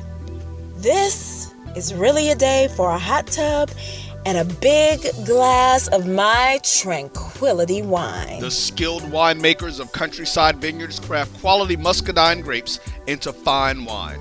Known for their distinctive flavors and characters, these hybrid southern grapes create a sweet class of robust wine. So the next time you're out, ask for Tranquility Wines or order yours online today by visiting them at floridavineyard.com. Now this is just what I needed. Tranquility Wine. Why can't everything be this relaxing? Tranquility Wines, for those times when nothing else matters. Please enjoy responsibly, and remember, you must be 21 years old to drink. Stokes & Matthews Media is a boutique media company that specializes in vision coaching, publishing, and marketing for authors, experts, and small business owners. It is the mission of Nadia Matthews and Nicole Stokes to show aspiring writers and seasoned authors how to build lucrative brands using their books as the foundation. Before the company's official launch in September 2014, Stokes & Matthews Media will be offering free online workshops and interviews with industry experts, ebooks, and discounted first-time consultations for individuals who desire to get on the company's 2014-2015 roster. Stokes & Matthews Media is also scouting experienced individuals in the literary publishing, PR, marketing, promotions, and event planning industries to join the team on a freelance and or internship basis. If you would like to learn more about Stokes and Matthews Media or learn how you can advertise with us, please send a detailed email to info@stokesandmatthewsmedia.com or visit www.stokesandmatthewsmedia.com. Stokes and Matthews Media, where your project is our passion. Honey, what are we going to do with all these bills? It doesn't make any sense. We make more than enough money to cover everything, but we're still in a hole. Let's check out Madam Money. Madam Money? Who is that? She is a financial expert who helps people like us set and reach our financial goals. This is great. With her help, we can do all the things that we talked about. That's right. Now we can take that vacation we've always wanted and not feel stressed. Hi, this is Tara Jackson, also known as Madam Money, and I can help you clear up all of your financial diseases and those pesky financial STDs. See, this is why I love you. Yes, I know. So check out Madam Money online at tarajackson.com. TARRA Jackson.com.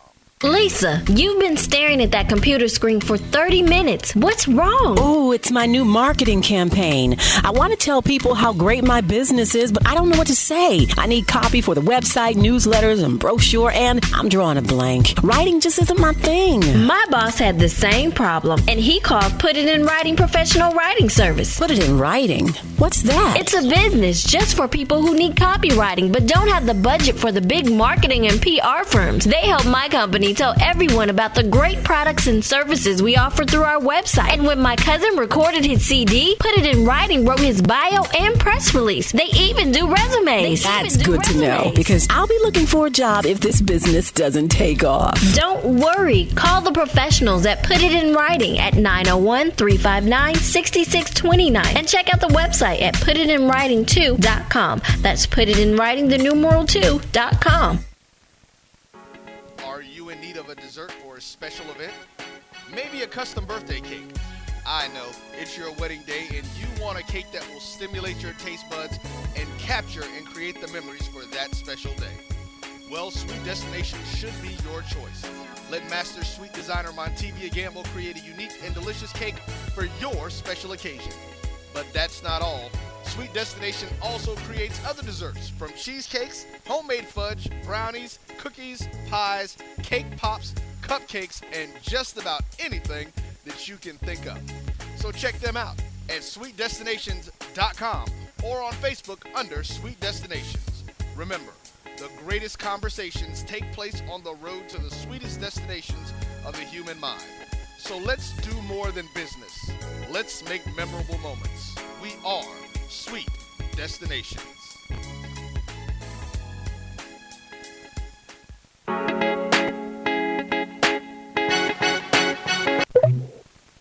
There was back in the day, I forget what I was watching, but the girl said she didn't have any clothes. She said she washed the same two dresses. Come back.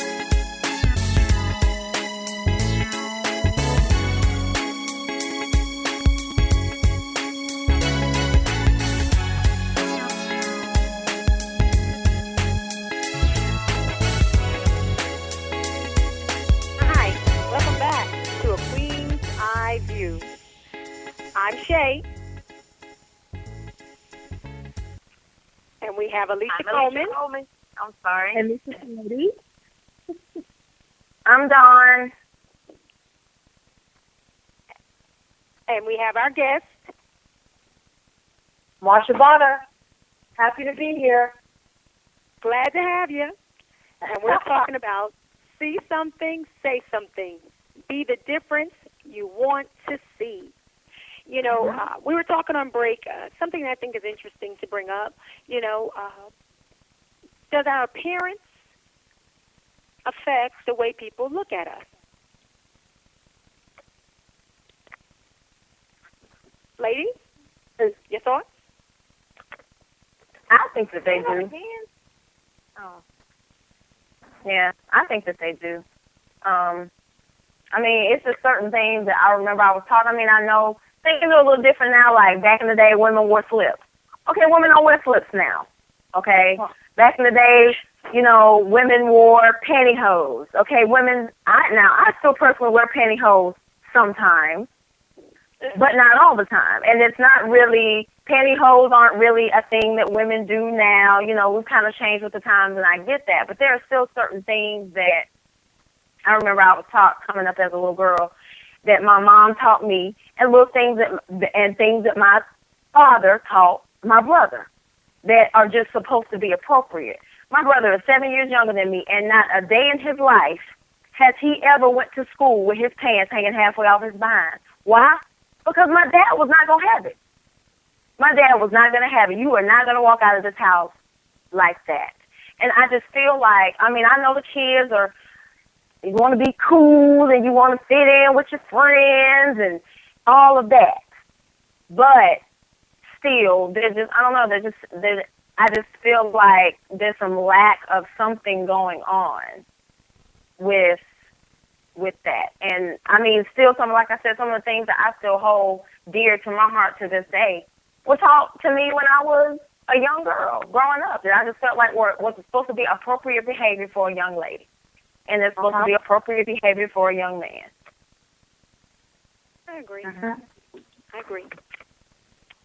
Well, I just wanted, I'm sorry, sorry. Go ahead. No, go ahead. No, Heidi, go ahead. No, I just wanted to say that, and this is just to make a point, because since we're talking about the state of the emergency and the situations we're dealing with, a lot of people who are getting harassed and pulled over are everyday folks who don't have their pants hanging off their butt, who are leaving business meetings, they're home standing in front of their mailboxes and just going through everyday life. And they all seem to have the same profile. They're all black, they're all male, whether they're dressed appropriately or not.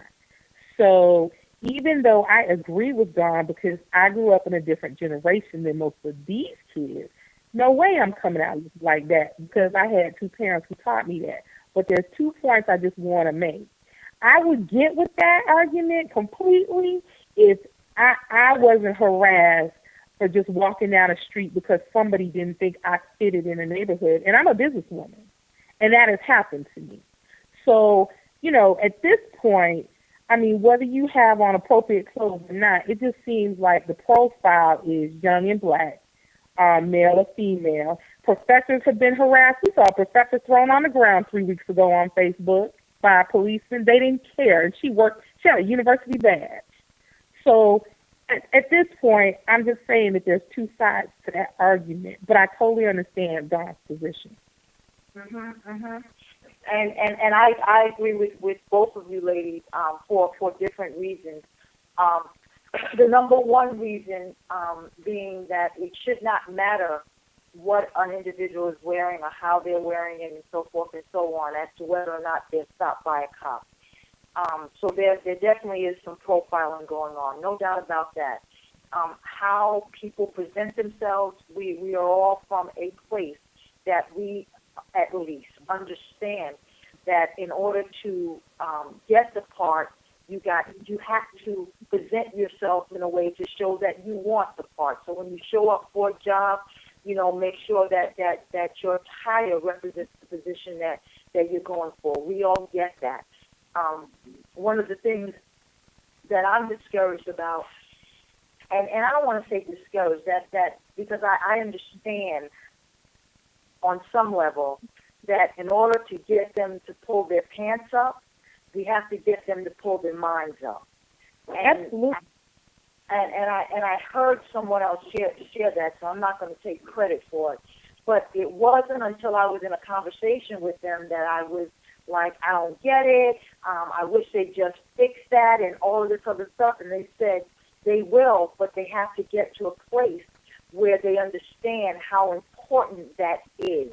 And many of our young people are not at that place, and they don't understand the significance and where the having the pants down piece comes in at. Behind the wall in jails, that is an invitation to engage. So there is, when there are certain symbolisms that they're carrying around that they don't even understand where it comes from, how it got there, or whatever the case may be. So we're past that now. We're at the point where they've adopted this swag. They call it swag, and this is the way they're going to roll, and it identifies who they are, and so forth and so on. We've all went through that as we've grown up, and it has gotten to where we are now. So is it sad? Is it good? Is it this? Is it that? In this society, it should not matter, but it does. So again, we've got to educate our young people in how to engage in the society that they're living in.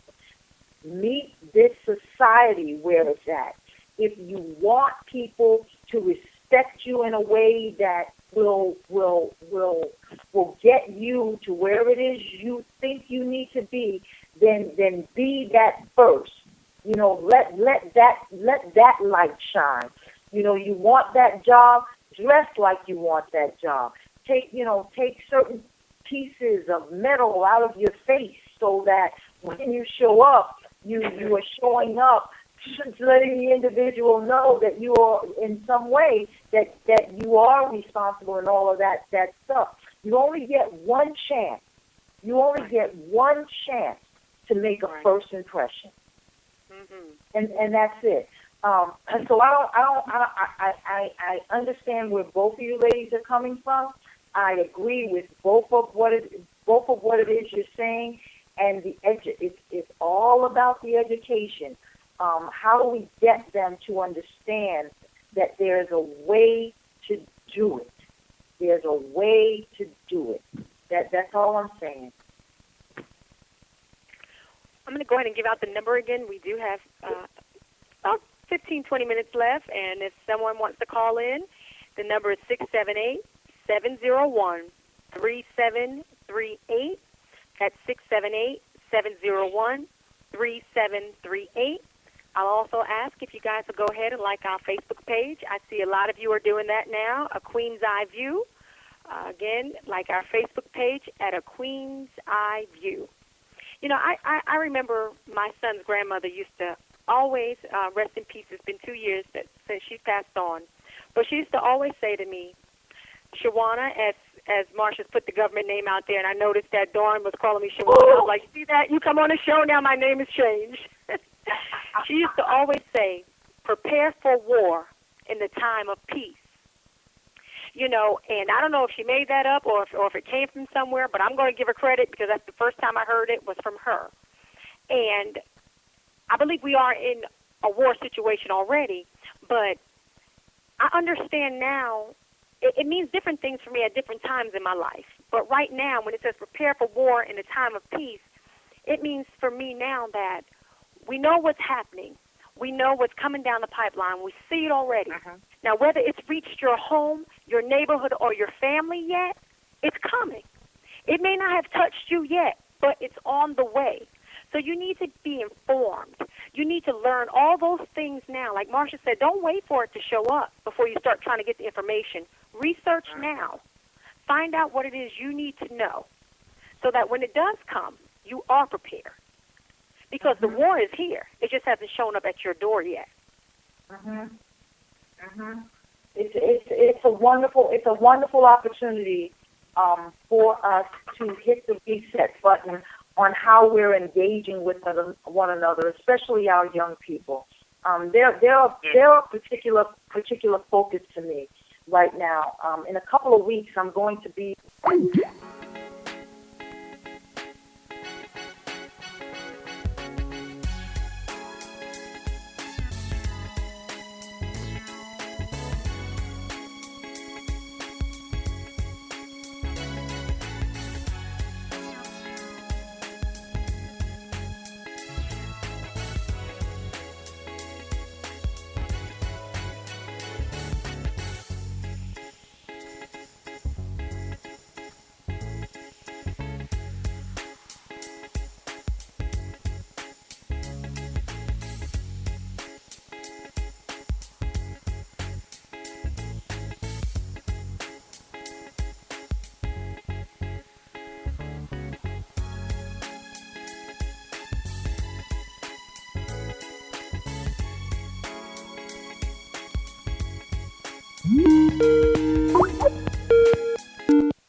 This line is now off hold.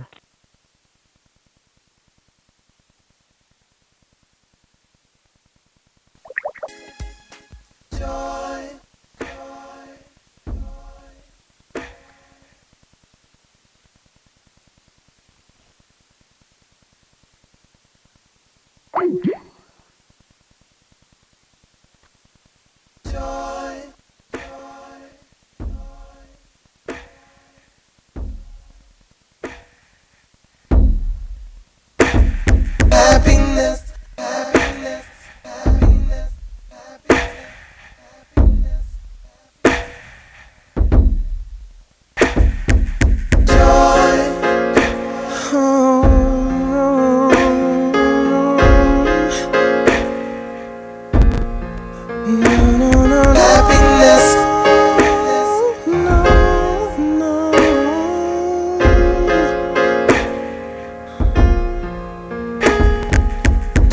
She hurt me, though I kept trying. Betrayed me, inside I'm dying. So I called my mother to comfort me. She said, I know the pain seems like it just won't die, but son, I told you, you need only give him one try, and he'll erase the rain, remove the pain in you.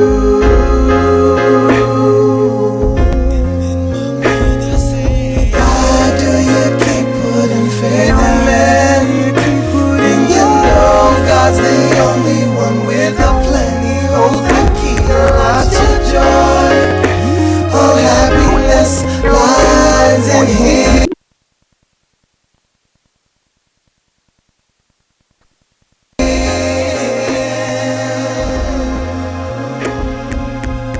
Then he heard me, thought he was my best friend, but his words weren't true. It brought my world to an end until I called the Father from which my blessings flow. I want you to know. In conversations with God, He told me that the hard times are there to mold me and make me the man He wants me to be. All weapons formed against me shall fail. With His love and grace I prevail. And if I seek Him first, Ladies, are you there? only then will I see.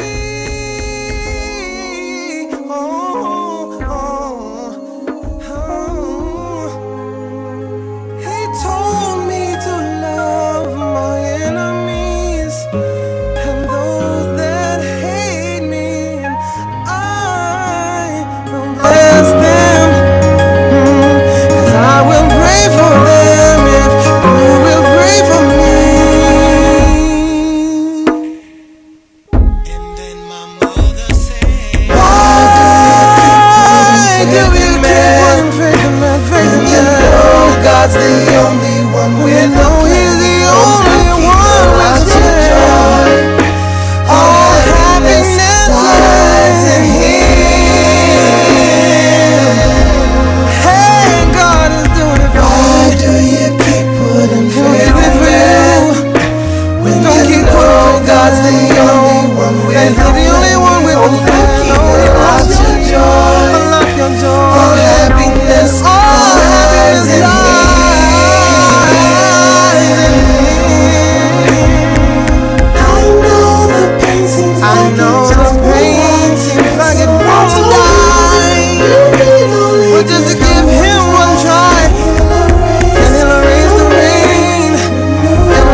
This line is now off hold. Lies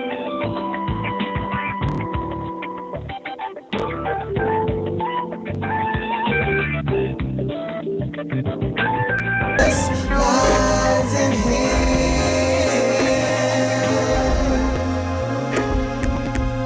Then he heard me, thought he was my best friend, but his words weren't true. It brought my world to an end until I called the Father from which my blessings flow. I want you to know. In conversations with God, he told me that the hard times are there to mold me and make me the man he wants me to be. All weapons formed against me shall fail. With his love and grace I prevail. And if I seek him first, only then will I see.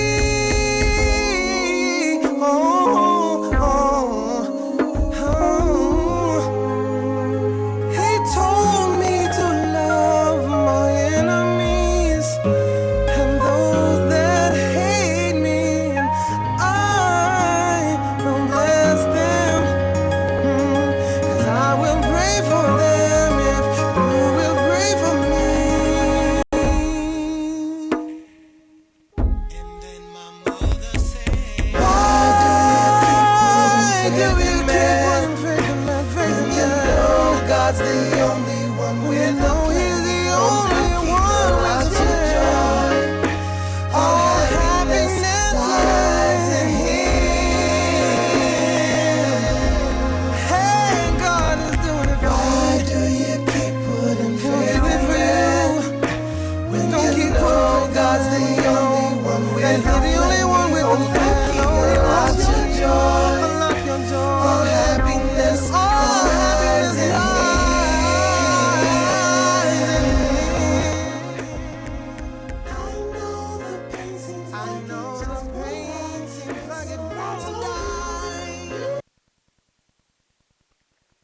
Hi, welcome back to A Queen's Eye View. We apologize, but it appears there were some technical difficulties, so we apologize for that. Hi, ladies, are you there? Queens, are you there? Queens, are you there? Marsha R. Okay. We apologize, listeners, for that. Something happened with technology. You know, when it's good, but when it goes down, it goes down. Sorry, Marsha Bonner. No worries at all, ladies. Okay. Well, we were nearing the end of the show, but we didn't want to end it like that. Listeners, we appreciate your participation. Okay. Queens, are you there? Alicia? You're there? I see you there. Okay. I'm sorry. That's fine. I see you there. All right. Heidi and Dawn, I see you guys are back. Okay. Well, we were talking about before we lost you guys, or before we all got lost, we were just wrapping up for the show, and Marsha was making some of her closing comments there. And you were telling us, Marsha, about A Diamond in the Rough. Yeah, actually, the name of the organization is A Cause, A Concern, A Solution.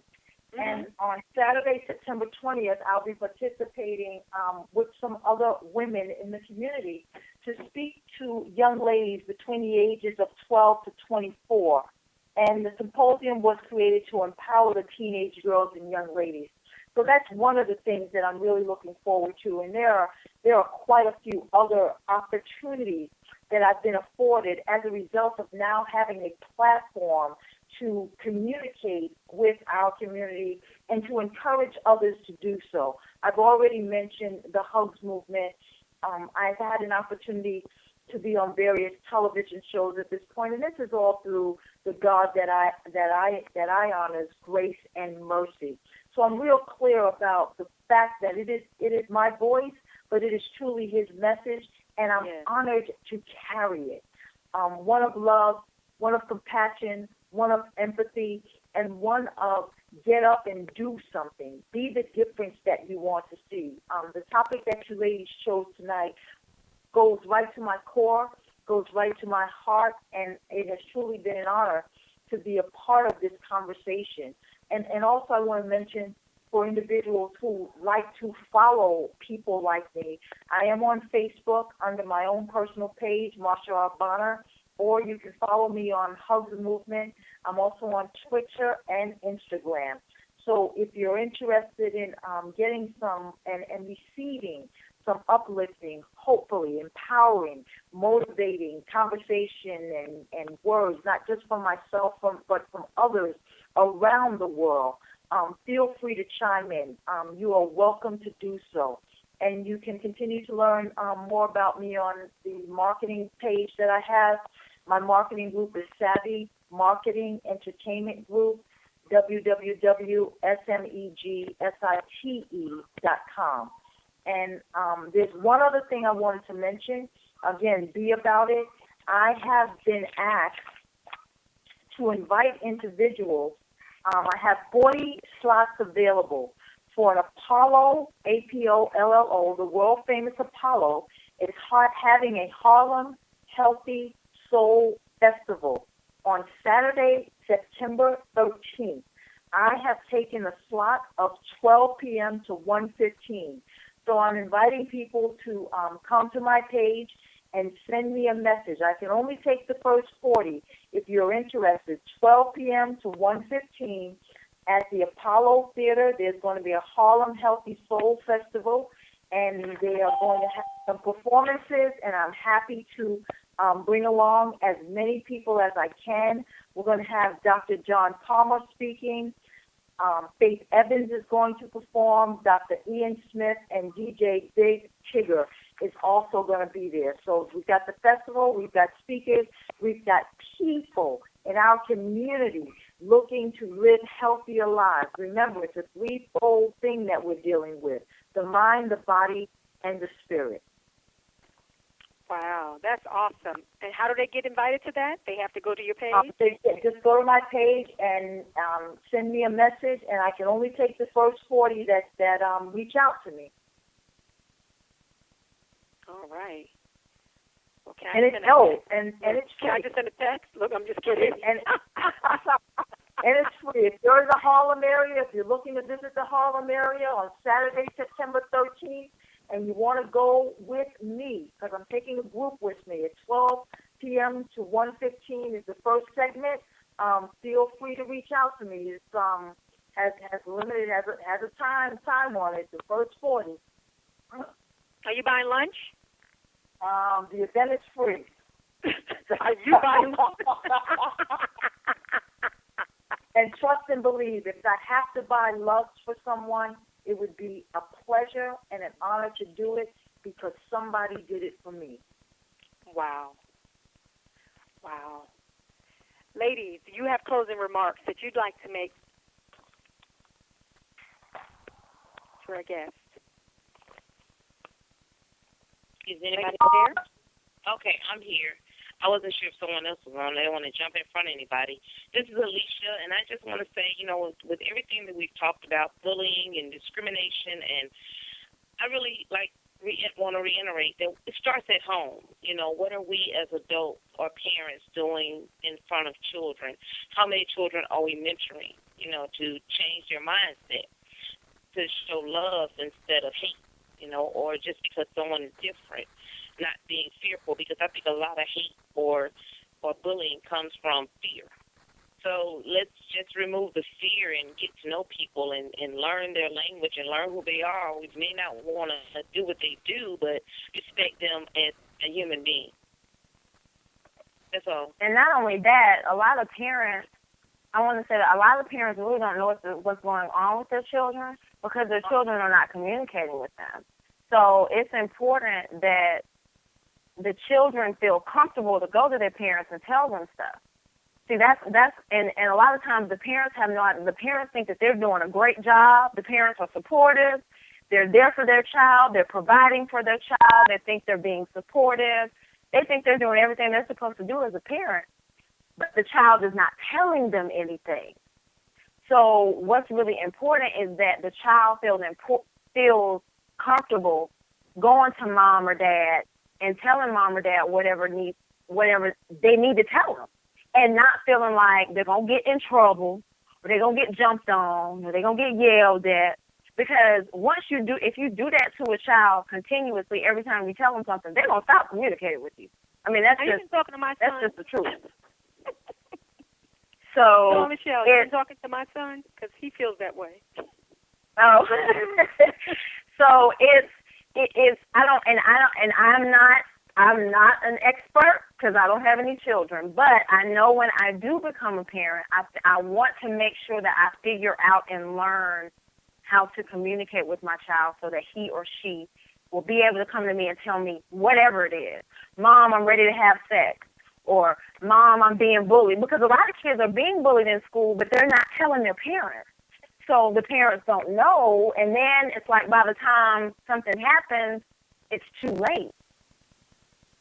Right. So I think communication is really, really important, that the parents figure out what they need to do to make sure that they know how to communicate with their child so that their child feels comfortable coming to them and talking to them about anything.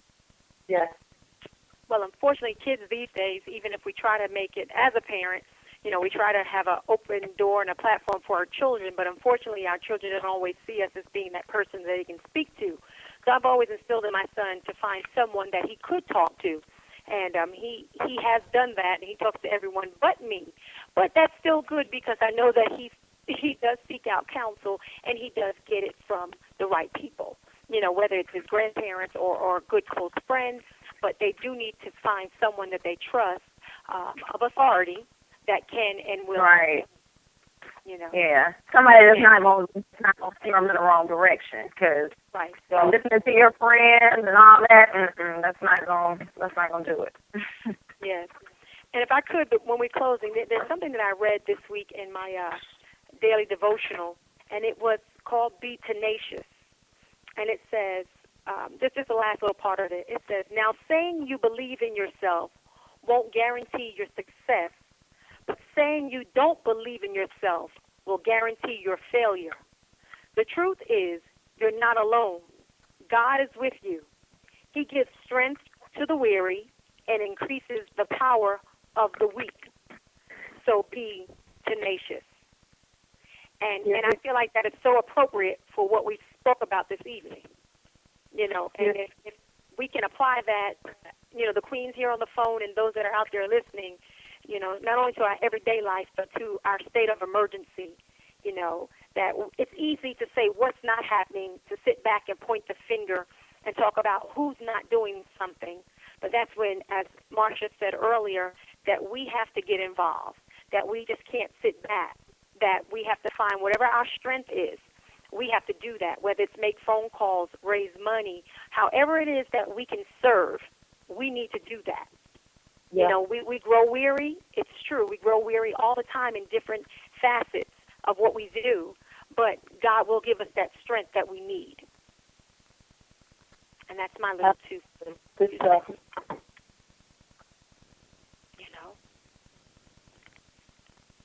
Anybody else have anything you want to say before we close out our show this evening? I'd like to say thank you, ladies. Well, thank you, Marsha. Marsha R. Thank you so much. Remember, education and information is power. We thank you, listeners out there, for joining us. We thank you, Marsha Bonner, for joining us tonight and sharing your wisdom, your insight. You have definitely encouraged, motivated, and inspired me. I'm sure I speak for the other queens. All right. Take care, everybody. Take care. Queens, all right. Be blessed. We'll see you next week.